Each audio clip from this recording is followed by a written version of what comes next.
Greetings, my fellow freeloaders, solvent thinkers. Thank you for tuning in to LO3 Podcast. My name is Craig, transmitting from the wild, wonderful Mountain State, and today's date is Tuesday, August 24th, 2021. Yes, and of course, more of the blame game is going on.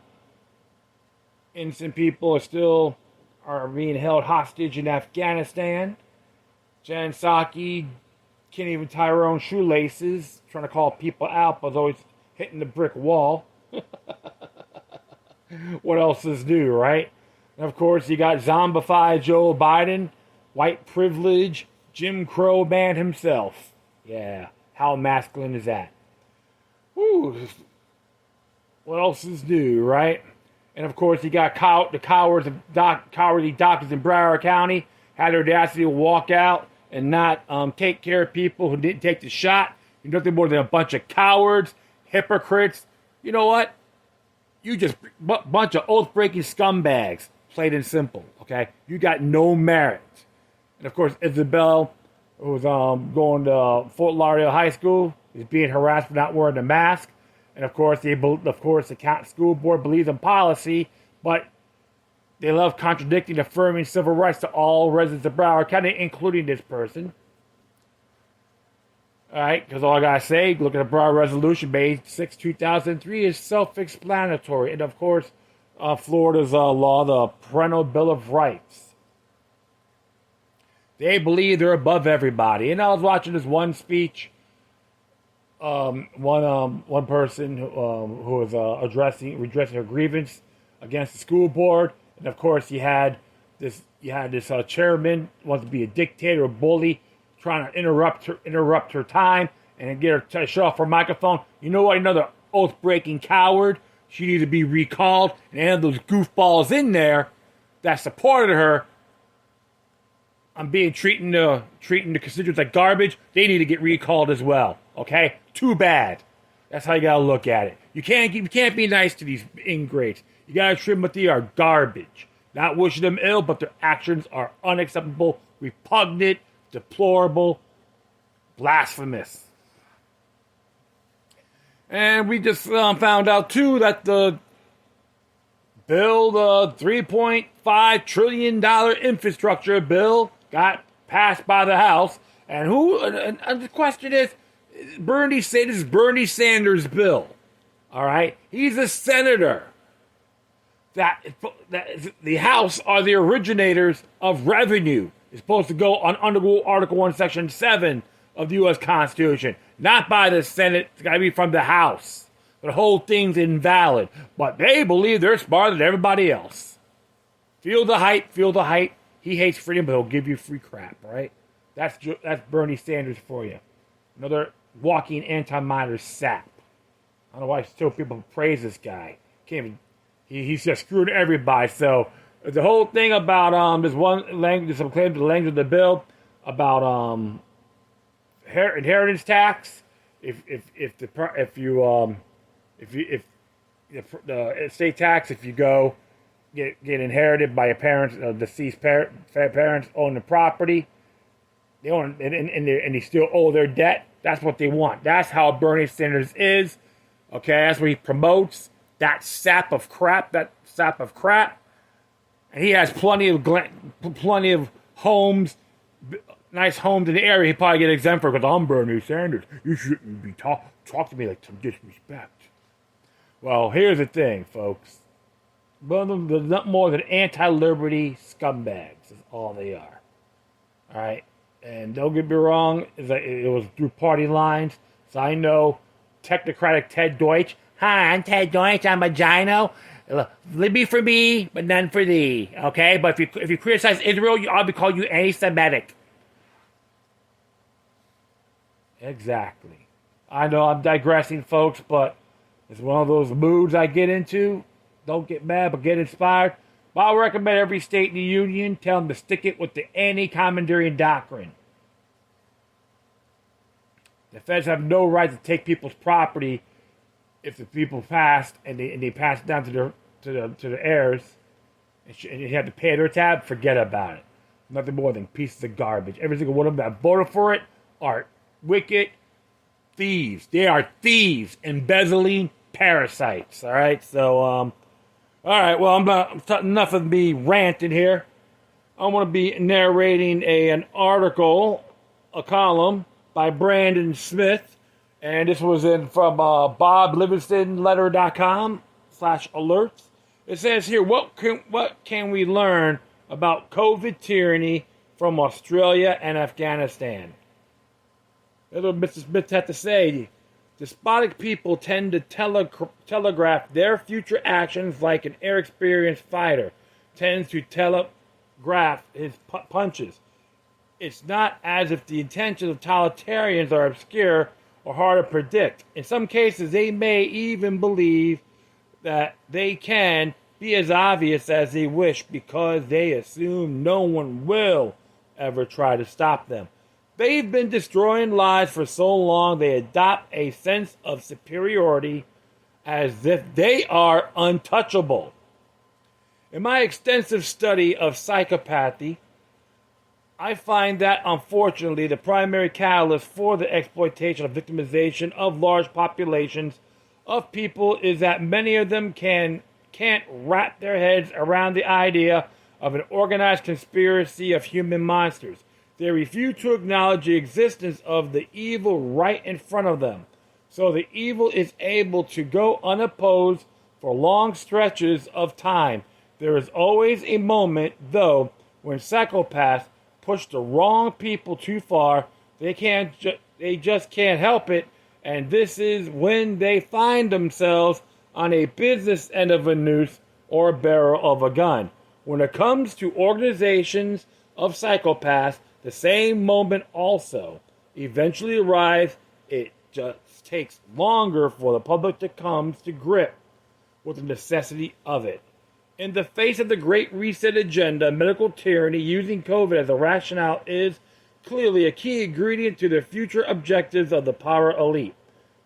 At the beginning of the pandemic lockdowns last year, I made several predictions and warnings. I said that mandates and lockdowns for most people around the world will never go away, and I call this wave theory, the use of intermittent moments of limited freedom followed by increasingly more aggressive restrictions. This cycle is meant to condition the public to the idea that governments are allowed to micromanage our daily lives, that this is normal, and that this is for our own good, and that we should enjoy the short moments of liberty or normalcy they allow us to have. I have warned that eventually all governments around the world would try to adopt proof of vaccination requirements in order for people to participate in everyday activities such as going to public venues, going to school, shopping in stores, or even getting a job. The mainstream media and governments consistently claimed last year that vaccine passports were not going to happen, and that the very notion was a conspiracy theory.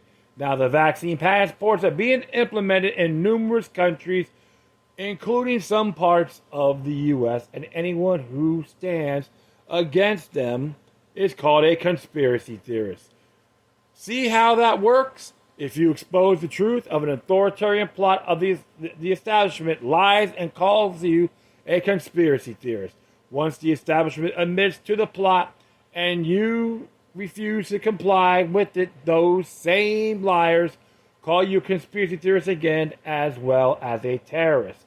Yes, this was also predicted by me and others at the beginning of the pandemic. We said that the people that fight against vaccine passport tyranny would be quickly labeled as traitors and terrorists, putting others at risk because we are too selfish to bow down and to take the experimental jab or submit to the lockdowns. This is exactly what has happened, with the DHS recently announcing that warning signs of a terrorist include opposition to COVID mandates and vaccines. And there's a link for that, folks. There's lots of links on this site. You can check it out for yourselves. I also predicted that the ultimate goal of the COVID-19 agenda will be to create domestic travel restrictions and state and city checkpoints, not to mention COVID concentration camps. In the U.S., the DHS is already admitting that they are entertaining the concept of interstate travel limits and a papers, please system to prevent Americans from moving around freely. The state of New York hinted at COVID-19 camps in many months ago, but the real plan is being revealed overseas in the Western nations like Australia and New Zealand, or other words, Oceania. And here is where we find the telegraph punches. I specifically examined Australia and New Zealand fast-track COVID tyranny plans a year ago, and I noted that whatever happens in these countries, along certain countries in Europe, is going to be tried in the U.S. in the near term. The main difference is that these measures cannot be fast-tracked in the same way in the U.S. because Americans are heavily armed and have the ability to bear the establishment 6 feet under if we are to organize to do so. This is why vaccine passports are still only incremental in the U.S. and are not enforced in the vast majority of the nation. This is why outside of major cities, most Americans completely ignore the mandates and have been doing so for many months. In my area, I don't think I have seen more than 2 people a day wearing a mask. The sight of it is so bizarre that it stands out almost immediately. I once ever witnessed a woman in a mask, an obvious tourist in line at the grocery store, look around herself and realize no one else was wearing one. She suddenly started making weird and very vocal excuses for her mask to all the people in line, claiming that she actually hates the smell of detergents.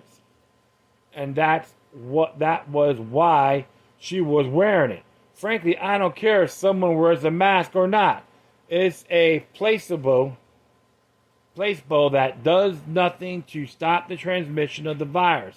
But if it makes them feel better, then more power to them. The issue is when these scared and pathetic people try to project their delusions onto everyone else. COVID's median death rate of 0.026% is so small it boggles my mind that so many people in blue states and counties are so terrified. I don't think they understand the basic statistics of the situation. 99.7% of the population has little to fear from COVID. This fact is a fact according to the CDC and dozens of mainstream and independent medical studies, but you will never hear these numbers in the media. They will talk of infection numbers and deaths, but they refuse to put the deaths in perspective with the statistics. Why? Because then the public fear will go away, and the establishment needs to ramp out the fear so that they can continue to take away our freedoms in the name of safety. I have been hearing a rather naive argument lately that countries like France are putting Americans to shame because they are in the streets protesting the lockdowns and passports. They are saying Americans will never fight back. What these people do not understand is that most of the U.S. there are no lockdowns and there are no mandates. The government declares them, sure, and we just ignore them. There are only pockets of leftists in certain states and counties that actually follow and enforce these rules. The conservative population is fully ready and prepared to stop the agenda cold when the government actually tries to enforce it. They will certainly try. Here is where we need to understand the horrifying developments in Australia and New Zealand. The lockdowns are now normalized in these places, and the government need no real excuse for them. They simply announced there are a handful of COVID cases and that lockdowns must return. Travel is strangled and basic rights and freedoms are non-existent. And there's a link for that called the New Zealand Prime Minister's latest speech on the restrictions says it all. Another tyrannical scum queen. Hooray. The main message here is that you should not talk to anyone, including your neighbors. Just stay in your bubble and follow the mandates without question. And even if you are vaccinated, these rules still apply to you. The beauty of the COVID restrictions is they are a perfect excuse for a tyrannical government to block public assembly, which helps prevent the organization of resistance. The globalists need the lockdowns to go on forever. In Australia and New Zealand, anyone who breaks them will be targeted for punishment up to and including being locked up in a COVID camp. These are the measures that Biden and the globalists within the establishment want for the U.S. It is not a conspiracy theory, it's conspiracy reality. This brings me to Afghanistan situation, and some people might suggest that it has nothing to do with anything COVID related. Well, it's a matter again of predicting future events according to telegraph punches as well as historic examples. The question I'm hearing most when it comes to Afghanistan is, how is it possible for a group of tribal cave people to defeat the most advanced military in the world? I think this question needs to be explored when it comes to the COVID tyranny, because if the epic might of the U.S. military was not enough to hold back the Taliban, how do the globalists plan to enforce COVID tyranny in America? Let's be clear. First, there are many people that argue that the U.S. military was not allowed to win in Afghanistan. This is a misrepresentation of reality. The fact of the matter is, winning was always impossible in Afghanistan. The establishment knew this 20 years ago when they first sent American troops in. They did not need to sabotage the U.S. mission in Afghanistan because losing in Afghanistan was always going to happen anyway. The occupation of the entire civilization in order to diminish an insurgency and impose a cultural shift is an effort that must be accomplished swiftly or not at all. The monetary cost is crippling, the human cost is staggering, and the amount of resources needed to maintain the subjugation is exponential. The truth is, the longer an occupation goes on without the total elimination of the insurgency, the less likely it is to succeed.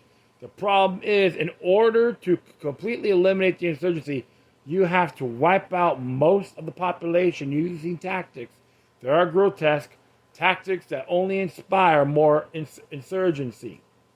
I'll repeat the message here because I don't think some people will get it. The conspiracy to make the U.S. look bad was completed 20 years ago. The moment we committed to the invasion of Afghanistan, it was all downhill from there, and there was no way to win. I have also heard it said that it's impractical to compare the Afghan insurgency to an American rebellion against tyranny because the Taliban's made up of fighters that have been in combat for most of their lives. In other words, some people think they are some kind of super soldiers. This is an idiotic take. I think this video makes my point for me. You can look it up right there. There's a link for that, folks. These are not the brightest bulbs in the bunch, nor are they unstoppable berserkers. Their training is subpar, and the majority of combat incidences with them note their habit of not even looking down their sights on their rifles when they shoot. This leads us to a local query when it comes to the COVID dystopia. The globalists want to transplant the U.S. If the low-rent fighters of the Taliban can fend off a modern military might of the U.S., then how the hell do the globalists expect to control an American insurgency made up of trained combat veterans and experienced civilian shooters using guerrilla tactics? Who are they going to get to do this? Who is stupid enough to take the job of demanding papers and enforcing checkpoints and arresting those that don't comply in predominantly conservative regions with more guns than people with enough ammo to fight at least a couple of world wars? I guess the lesson I am deriving from these examples is that the globalists are going to try to enforce the COVID mandate agenda and passport tyranny no matter what. The events in Australia and New Zealand show that their addiction to totalitarianism is insustainable and it demands they pursue increasing control regardless of cost. They are telling us exactly what they are about to do. The events in Afghanistan shows that such control is nearly impossible to maintain over a population that is armed, and that, in the U.S. at least, they will ultimately lose badly. Even if they use unmitigated terror tactics, they will still lose as long as Americans continue to fight. The laws of attrition always prevail, and technological superiority means nothing. To summarize, the fight is already won, but the struggle has just begun. Well, what you gotta say about that, folks? Interesting synopsis. Great column, too. Brandon Smith's always been good at these areas. The one thing we know for sure, the United States is still a maverick nation. It's in our heritage, it's in our blood. Of course, you always got those other places that are too pristine. Well, everyone's got to choose their own destiny. And this one thing we say is it's part of the one world order agenda. It's so obvious. All you got to do is connect the dots and study patterns. Biden's just a puppet, a bellboy, a scapegoat. Yes, he sucks at his job as a career politician. I'm not going to refute that. But it's always more than just one person. All you got to do is examine his cabinet. Look what they stand for. And take it from there. Do your own homework, folks.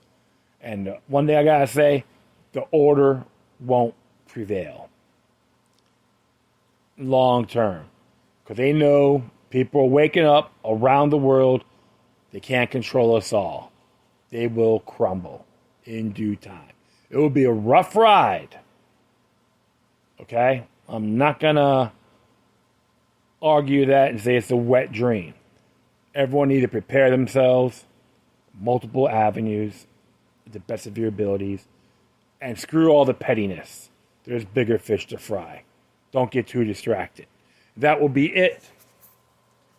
I thank everyone for listening. Plus, feel free to download and share this throughout your social media networks.